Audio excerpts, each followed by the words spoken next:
اللہ الرحمن الرحیم۔ السلام علیکم ناظرین، ہم اپنے پروگرام روزہ اور صحت کے ساتھ ایک دفعہ پھر حاضر خدمت ہیں۔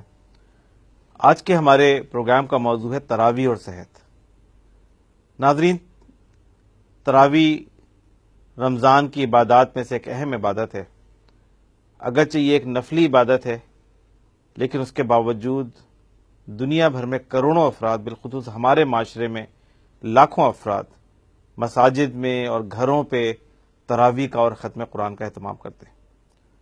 اور یہ ایک ایسی زبردست فزیکل ایکٹیویٹی ہے، اور اس کا امپیکٹ انسان کی صحت کے اوپر کیا ہوتا ہے اس تراویح کا، یہی ہماری آج کی گفتگو کا موضوع ہے۔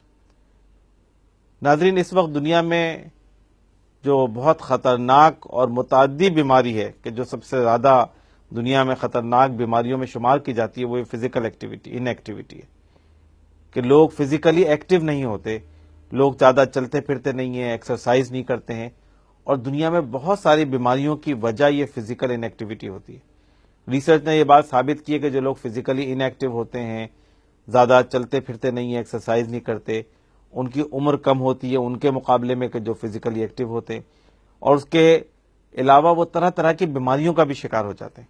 حافظے کی کمزوری کا شکار وہ ہو جاتے ہیں جو فزیکلی ان ایکٹیو ہوتے ہیں، ان کو بلڈ پریشر کی بیماری ہو جاتی ہے، شوگر کی بیماری ہو جاتی ہے، دماغ کی بیماریاں ہو جاتی ہیں، فالج کی بیماری ہو جاتی ہے، اسی طرح آرتھرائٹس کی اور جو جوڑوں کی بیماریاں ان لوگوں میں زیادہ ہوتی ہیں کہ جو فزیکلی ان ایکٹیو ہوتے ہیں۔ تو یہ اس طرح کی بہت ساری بیماریاں ہیں کہ جو لوگوں کو ہوتی ہیں۔ بلڈ کلاٹنگ کی بیماریاں ہو جاتی ہیں کہ اس کے نتیجے میں ان کا بلڈ کلاٹ ہونے لگتا ہے۔ تو یہ بہت ساری بیماریوں کی جو سول کاز ہے وہ فزیکل ان ایکٹیویٹی ہے، کہ حرکت کا نہ ہونا جسم کے اندر۔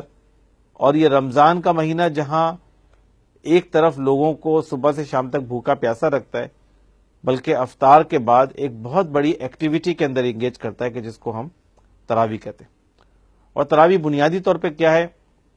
سب سے پہلی چیز تو تراویح میں ایک ڈسپلن ہے، کہ روزانہ ایک خاص وقت کے اوپر تمام لوگوں کو مسجد پہنچنا ہے، یا اگر کہیں اور تراویح کا اہتمام کیا جا رہا ہے تو اس تراویح کے وقت پہ وہاں پہ پہنچنا ہے۔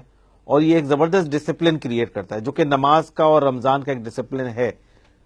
تو ایک تراویح کے ذریعے مسلسل تراویح پڑھنے سے ڈسپلن کی ایک کیفیت پیدا ہوتی ہے، اور وہ ڈسپلن جو ہے وہ آپ کی باڈی کو اور آپ کے دماغ کو جو ہے وہ بہتر طریقے سے اپنے جسم کو مینج کرنے کی صلاحیت مہیا کرتا ہے۔ اب جو تراویح میں فزیکل ایکٹیویٹی ہوتی ہے، روزانہ گھنٹہ ڈیڑھ گھنٹہ کھڑے رہنا، رکوع و سجود کرنا، اٹھنا اور بیٹھنا، یہ اتنی بڑی فزیکل ایکٹیویٹی ہے کہ لوگ کہتے ہیں کہ اگر ایک گھنٹہ ڈیڑھ گھنٹہ تراویح پڑھنا جو ہے وہ آدھا گھنٹہ یا 45 منٹ مسلسل واک کرنے کے برابر ہے۔ آپ سوچیں گے کہ کوئی فرد روزانہ آدھا گھنٹہ یا 45 منٹ واک کرتا ہو تو اس کی صحت کے اوپر کیا اچھے اثرات مرتب ہوں گے۔ پوری دنیا میں یہ بات طے شدہ ہے کہ ایکسرسائز کے جو جسم کے اوپر اثرات ہوتے ہیں وہ اتنے ہماگیر ہوتے ہیں کہ انسان کو اس کا ادراک نہیں ہے۔ اس کے جسم کے اوپر، اس کے جوڑوں، اس کے پٹھوں کے اوپر، اس کی سرکولیشن کے اوپر، اس کے بیماریوں سے بچاؤ کے لیے، اس کے دماغ کے اوپر۔ تو یہ تمام کے تمام اثرات جو ہیں وہ اس فزیکل ایکٹیویٹی کے نتیجے میں اور اس تراویح کے نتیجے میں جسم کے اوپر حاصل ہوتے ہیں۔ اور تراویح کے اندر اس بات کا اہتمام کیا گیا ہے۔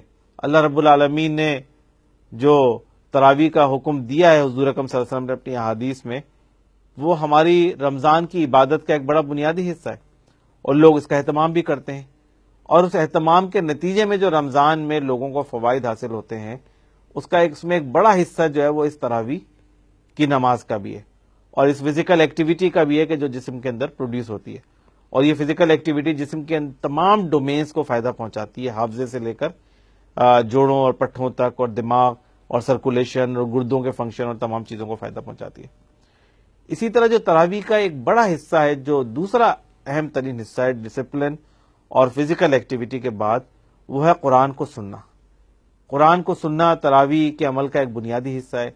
لوگ 8 رکعت یا 20 رکعت میں اس قرآن کو پورا سنتے ہیں، اور اس قرآن کو سننے کے نتیجے میں ان کے دماغ پہ جو اثرات مرتب ہوتے ہیں وہ بڑے ہماگیر اور بڑے مضبوط قسم کے اثرات ہوتے ہیں۔ وہ انسان کے دماغ کی کنسنٹریشن کو بڑھاتے ہیں، اس کے دماغ کی محویت کو بہتر کرتے ہیں، اس کے دماغ میں اس بات کی صلاحیت پیدا کرتے ہیں کہ اس قرآن کو سنا جائے تو اس قرآن کے سننے کے نتیجے میں دماغ کے اوپر بڑے پازیٹیو اثرات مرتب ہوتے ہیں۔ اور یہ قرآن کا سننا جو ہے دل و دماغ پر بڑے اچھے اثرات اس کے نتیجے کے اندر پیدا ہوتے ہیں. تو یہ قرآن کا سننا خود جو ہے وہ دماغ کے لیے بڑا مفید ہے، اور بہت ساری چیزوں کو یہ ہیل کرتا ہے. بہت ساری بیماریوں کو، وریز کو اس قرآن کے سننے کے نتیجے میں کم ہو جاتی ہیں. کسی کو ڈپریشن کی بیماری ہو، یا انگزائٹی کی بیماری ہو، یا گھبراہٹ کی بیماری ہو، اگر وہ اس قرآن کو سنے تو اس کے دل کے اندر ایک اطمینان کی کیفیت پیدا ہوتی ہے. اور یہ اطمینان کی کیفیت جو ہے وہ جسم کے تمام افعال کو افیکٹ کرتی ہے. جسم کے اندر اگر ایک گھبراہٹ اور بے چینی ہوگی تو اس کے نتیجے میں بلڈ پریشر بڑھ جاتا ہے، جسم کا پورا سسٹم افیکٹ ہوتا ہے اس کے نتیجے میں. تو قرآن کا ایک سوتنگ افیکٹ ہوتا ہے. قرآن سننے کے نتیجے میں چاہے وہ فرد نہیں بھی سمجھ پا رہا ہو پوری طرح، تو بھی اس کا ایک سوتنگ افیکٹ جو ہے نا باڈی اور مائنڈ کے اوپر ہوتا ہے. اور اگر وہ قرآن سمجھ رہا ہو تو ظاہر ہے اس کا امپیکٹ پھر کہیں زیادہ ہماگیر ہوتا ہے. تو یہ جو تراویح کی نماز ہے، جو ہمارے لیے نفلی عبادت ہے اور بڑے پائے کی عبادت ہے کہ روزانہ 20 رکعت کھڑے ہو کر سننا اور قرآن کا ایک حصہ اس کے اندر سننا اور رکوع و سجود کرنا، اس کے جہاں روحانی اثرات ہیں وہیں اس کے جسمانی اثرات بھی ہیں. اور ان جسمانی اثرات کا جو امپیکٹ ہے وہ باڈی کے اوپر بڑا لانگ ٹرم ہے. یہ جو 1 مہینے کی ایکسرسائز ہے جو ہم فزیو تھراپی کرتے ہیں اپنی باڈی کی 1 مہینے کے لیے، یہ 1 مہینے کی فزیو تھراپی ہمارے جسم کو کافی عرصے کے لیے جو ہے وہ امپروو کر دیتی ہے، اس کے فنکشن کو اور اس کی باڈی کے افیکٹ کو. تو اس لیے تراویح کے اثرات روزے کے اثرات کے ساتھ ساتھ جسم کے اوپر بڑے ہماگیر ہیں اور بڑے لانگ ٹرم ہیں، اور اس سے نہ صرف صحت کے اوپر اثر پڑتا ہے بلکہ بہت ساری بیماریوں کے اندر کمی ہو جاتی ہے. البتہ جن لوگوں کو پہلے سے کوئی بیماری موجود ہو ان کو اپنے ڈاکٹر سے پہلے سے مشورہ کر لینا چاہیے کہ وہ اس تراویح کا اہتمام کس طرح سے کر سکتے ہیں. بعض لوگوں کے لیے مشکل ہوتا ہے کہ وہ پوری تراویح کھڑے ہو کے پڑھ سکیں، تو ان کو اپنے ڈاکٹر سے مشورہ کر لینا چاہیے کہ وہ کچھ حصہ اس کا بیٹھ کے پڑھ لیں اور کچھ حصہ کھڑے ہو کے پڑھ لیں. لیکن اگر کسی کو جوڑوں کی ایسی بیماری ہے کہ وہ کھڑا نہیں ہو سکتا تو اس کے لیے اس بات کا الاؤنس موجود ہے کہ وہ بیٹھ کے پڑھ لے یا کرسی پہ بیٹھ کے اس کا اہتمام کر لے. تو یہ الاؤنسز ایسے موجود ہیں کہ جس کے اوپر ڈاکٹر سے پہلے سے مشورہ کر لینا چاہیے. لیکن اگر آپ پہلے سے ہی ماشاءاللہ ہیلدی ہیں اور چاہتے ہیں کہ اپنے جسم کو ہیلدی رکھا جائے تو میں سمجھتا ہوں کہ تراویح کا اہتمام کریں. جیسے ہم روزے کا اہتمام کرتے ہیں تراویح کا اہتمام کریں، ریگولر تراویح پڑھیں، پورے ڈسپلن کے ساتھ پڑھیں. تو امید یہ کہ یہ آپ کی صحت کو بہتر بنانے کا باعث بنے گی، اور یہ صرف شارٹ ٹرم نہیں ہے بلکہ اس کا لانگ ٹرم امپیکٹ آپ کی صحت کے اوپر ہوگا. تو ناظرین، آج ہم نے تراویح کے حوالے سے بڑی اہم گفتگو کی. انشاءاللہ ہم اپنے آئندہ پروگرام میں دوسرے موضوع کے ساتھ حاضر خدمت ہوں گے. اجازت دیجیے، اللہ حافظ.